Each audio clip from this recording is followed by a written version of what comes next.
आरक्षण का लगातार विरोध करते रहे हैं और उन्होंने फर्जी प्रमाण पत्रों के माध्यम से नौकरी कर रहे हैं, जिसको राष्ट्रीय अनुसूचित जाति आयोग भारत सरकार ने 4341 लोगों पर जांच बिठाई है। एक विषय का विद्वान है, हर एक विषय के विद्वान से क्वेश्चन लिए जाते हैं, इसके बाद एक पेपर को मॉडिफाई करता है, तो ये आंसर वो विद्वान देते हैं तो आंसर गलत क्यों होते हैं?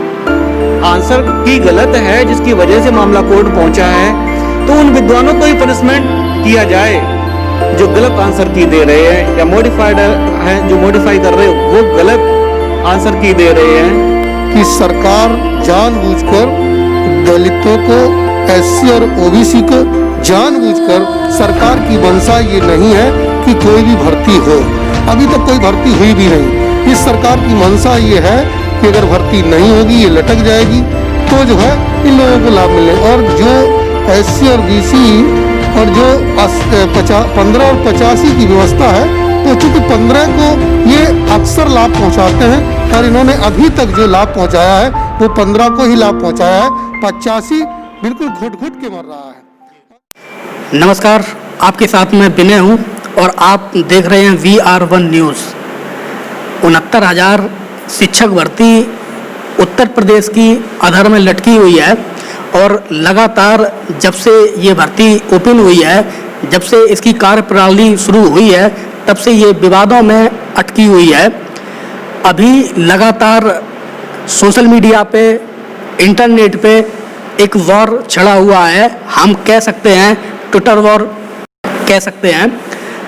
अभी 69,000 शिक्षक भर्ती में लगातार जो एक घोटाले के रूप में सामने आ रही है, इस पर प्रदेश सरकार के जो मंत्री ओम प्रकाश राजभर ने ये ट्विटर के माध्यम से ये लिखा है कि 69,000 भर्ती में छात्र छात्राओं का आरोप है कि गलत सवाल पूछे गए और पर्चा आउट कराया गया। आरोप सही साबित हुआ। 69,000 शिक्षक भर्ती में अर्चना तिवारी का ओबीसी में चयनित हुआ। इससे सिद्ध हो गया कि शिक्षा मित्र पिछड़ों, दलितों को बाहर रखने की पूरी तरह साजिश है।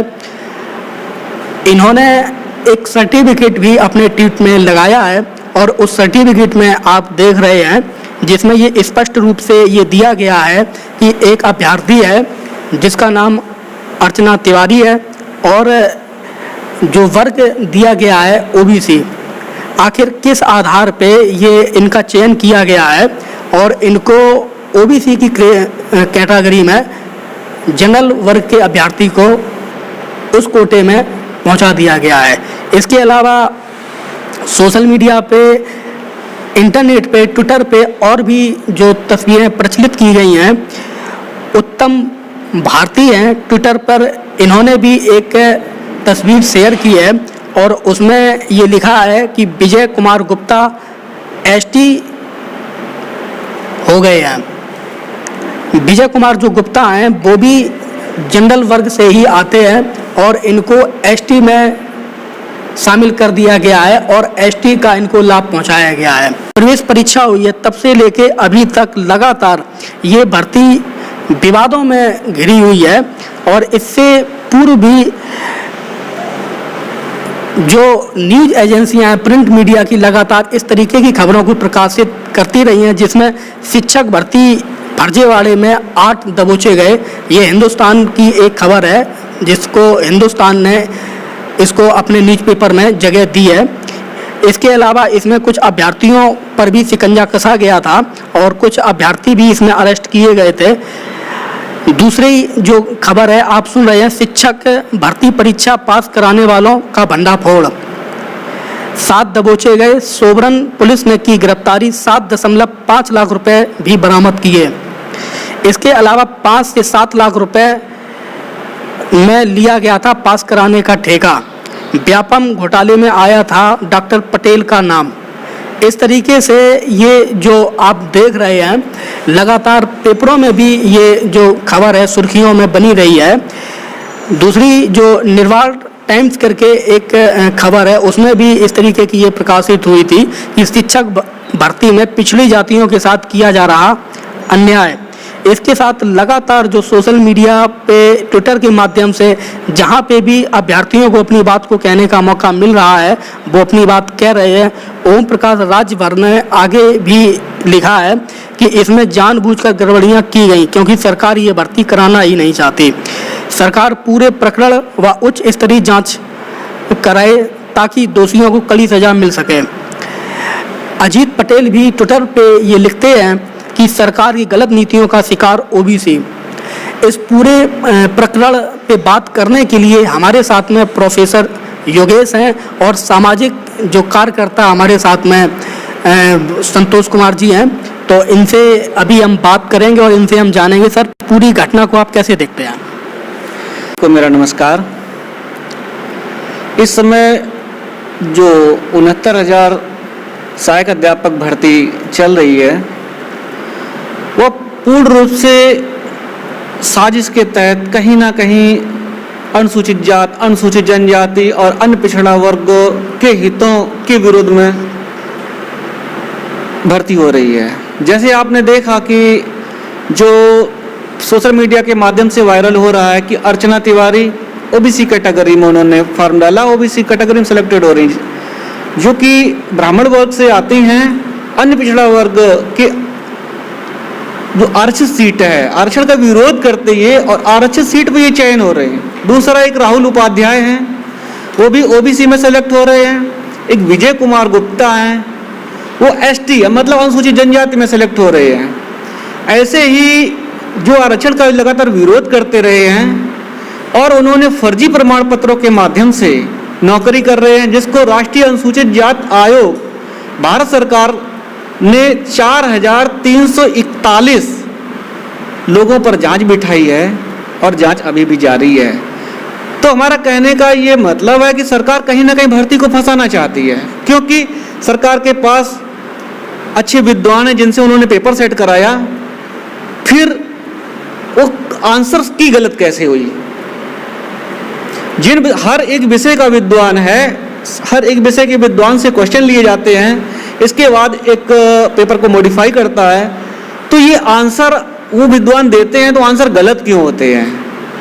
आंसर की गलत है जिसकी वजह से मामला कोर्ट पहुंचा है, तो उन विद्वानों को ही पनिशमेंट किया जाए जो गलत आंसर की दे रहे हैं, या मॉडिफाइड है जो मॉडिफाई कर रहे हैं वो गलत आंसर की दे रहे हैं। दूसरी तरफ सरकार के पास जांच एजेंसियां हैं, हर प्रकार की एजेंसी है। अगर सरकार ये कहे कि इसमें इनका दोष, उनका दोष, किसी अधिकारी का दोष, ऐसा नहीं है। सरकार अगर चाहे तो हर जांच एजेंसी का प्रयोग करके निष्पक्ष रूप से भर्ती करा सकती है। आपको क्या ऐसा लगता है कि 69,000 शिक्षक भर्ती में SC, ST और OBC के छात्रों का हनन करके कुछ विशेष वर्ग के लोगों को लाभ पहुंचाया जा रहा है? बिल्कुल। जहां पर आप देखिएगा अलग अलग कैटेगरी में भर्ती हो रही है, जनरल कैटेगरी, OBC, SC और ST। जनरल का मतलब सरकार ने सिर्फ सवर्ण को शामिल किया है। जनरल का मतलब सामान्य होता है, सवर्ण नहीं होता है। जाति के आधार पर सिर्फ सवर्ण, ब्राह्मण, क्षत्रिय, वैश्य इनको शामिल कर रहे 50% में। इसके बाद 10% जो आर्थिक रिजर्वेशन वो भी लाभ दे रहे हैं आप, तो 60% में आप मात्र 15% को शामिल कर रहे हैं और 85% को 40% में। और ओवरलैपिंग आप नहीं कर रहे हैं। ओवरलैपिंग की जानी चाहिए जो नियमानुसार है। संविधान के अनुच्छेद 335 में देखिएगा, अनुसूचित जात, अनुसूचित जनजाति के जो पिछड़े वर्ग के लोग हैं उनके हितों का ख्याल रखना चाहिए। संविधान के अनुच्छेद 16(4) में जो पिछड़े वर्ग, पिछड़े का आर्थिक पिछड़ेपन और जो जाति के आधार पर पिछड़े वर्ग में आते हैं, और 15(4) में जो अनुसूचित जाति, अनुसूचित जनजाति के लोग के हितों का संरक्षण करना चाहिए। ये और अनुच्छेद 46 में देखिएगा सबके हितों का संरक्षण, SC, ST, OBC के हितों का संरक्षण ध्यान रखा गया। लेकिन ये भर्ती संविधान विरोधी हो रही है, जहां पर सामान्य का मतलब ही ये सिर्फ सवर्ण ले रहे। सामान्य का मतलब सामान्य जाति नहीं बल्कि सवर्ण जाति, ये गलत है। यहाँ पर अभी जैसे कि अमेरिका में एक अश्वेत को पुलिस प्रोटेक्शन में उसकी मृत्यु हुई, जिसको लेके अमेरिका में तकरीबन 40 जो बड़े शहर थे उनको अमेरिका कि सुरक्षा एजेंसियों और उन लोगों के द्वारा उसको ब्लॉक किया गया। अभी अगर हम भारत में भी देखें तो लगातार इस तरीके की जो घटनाएं आ रही हैं, जिसमें जो SC ST OBC के लोग हैं उनके साथ में भी किस तरीके का ये भेदभाव हो रहा है। देश भर में अमेरिका की घटना को लेकर तो बड़े सवाल उठे हैं, लेकिन देश में इस तरीके की जो घटनाएं हो रही हैं, जो भेदभाव हो रहा है, इस पे आखिर वो लोग अपनी चुप्पी क्यों साध लेते हैं जो सामाजिक ठेकेदार हैं। सर, क्या लगता है आपको, कैसे ये जो भेदभाव हो रहा है इस खाई को कैसे ख़त्म और कैसे अभ्यर्थियों के जीवन के साथ में जो खिलवाड़ है, क्या करना चाहिए ऐसे में अभ्यर्थियों? नमस्कार, मैं तो ये समझ रहा हूँ कि सरकार जानबूझकर दलितों को, SC और OBC को जानबूझकर, सरकार की मंशा ये नहीं है कि कोई भी भर्ती हो। अभी तक कोई भर्ती हुई भी नहीं। इस सरकार की मंशा ये है कि अगर भर्ती नहीं होगी, ये लटक जाएगी, तो जो है इन लोगों को लाभ मिलने। और जो SC और BC और जो 15 और 85 की व्यवस्था है, तो चूँकि 15 को ये अक्सर लाभ पहुंचाते हैं और इन्होंने अभी तक जो लाभ पहुंचाया है वो 15 को ही लाभ पहुंचाया है। 85 बिल्कुल घुट घुट के मर रहा है और इन्होंने बिल्कुल मरने के लिए मजबूर कर दिया है। चूँकि ये सरकार, उत्तर प्रदेश सरकार का मुखिया ये नहीं चाहता है कि किसी भी SC वाले को या OBC को लाभ मिले। बात आती है लड़कों की, जो लड़का और लड़कियां, चूँकि ऐसे तमाम लोग जो SC का सर्टिफिकेट बनवाकर और सामान्य वर्ग के लोग SC और BC का सर्टिफिकेट बनवाकर और नौकरियां पा गए हैं और नौकरियां पा रहे हैं। क्या सरकार की वो नहीं है कि सरकार इस पर जो रोक लगाए? क्योंकि अनुसूचित जाति आयोग ने जो 4000 के लगभग लोगों को चिन्हित किया, उनकी जांच चल रही है, उस पर भी लोग टीका टिप्पणी कर रहे हैं। इस पर जो युवा थे, जो छात्र थे, अभ्यर्थी थे, लगातार अपना रोष व्यक्त कर रहे हैं। ट्विटर के माध्यम से जो सूर्यकांत वर्मा हैं वो लिखते हैं कि श्रीमान 69,000 भर्ती में पिछड़ी जाति को मिलने वाले आरक्षण के साथ खेल रही है। सरकार कुछ कीजिए, वरना ऐसे ही चलता रहा तो बहुत गड़बड़ हो जाएगी।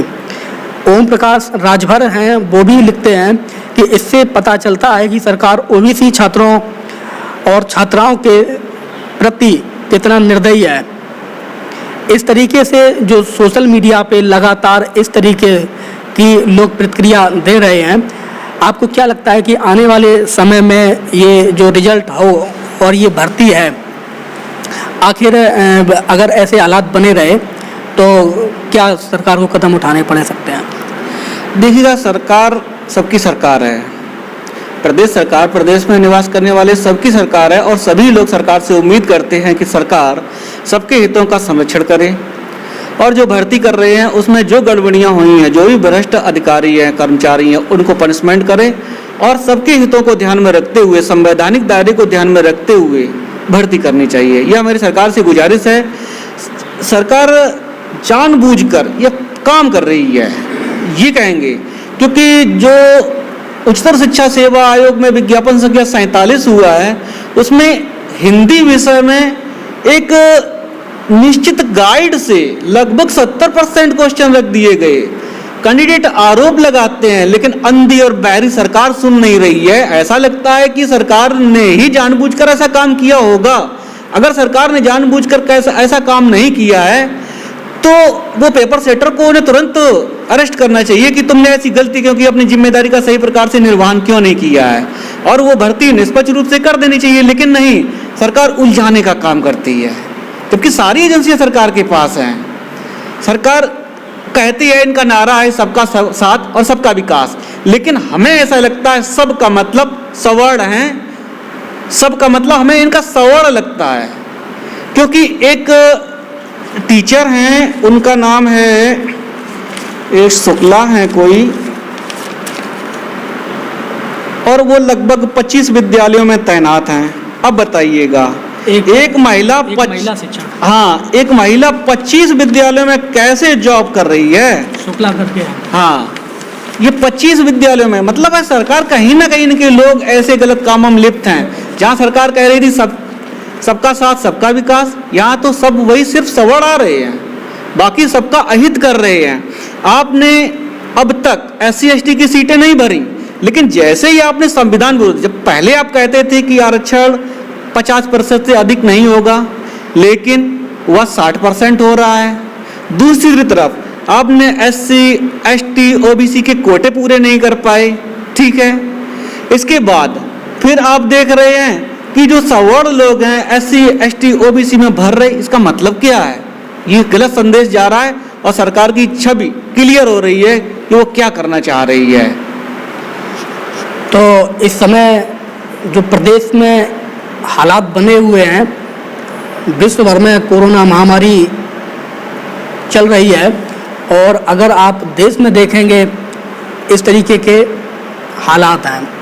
आखिर आने वाले समय में जो SC/ST OBC के जो अभ्यर्थी हैं उनका क्या भविष्य हो सकता है जब सरकार इस तरीके के भेदभाव के साथ में काम कर रही हो। तो सरकार को चाहिए है कि वो निष्पक्षता से इस भर्ती को करे, जिससे कि आने वाले समय में किसी भी तरीके की करप्शन के कोई भी इनके ऊपर आरोप ना लगें।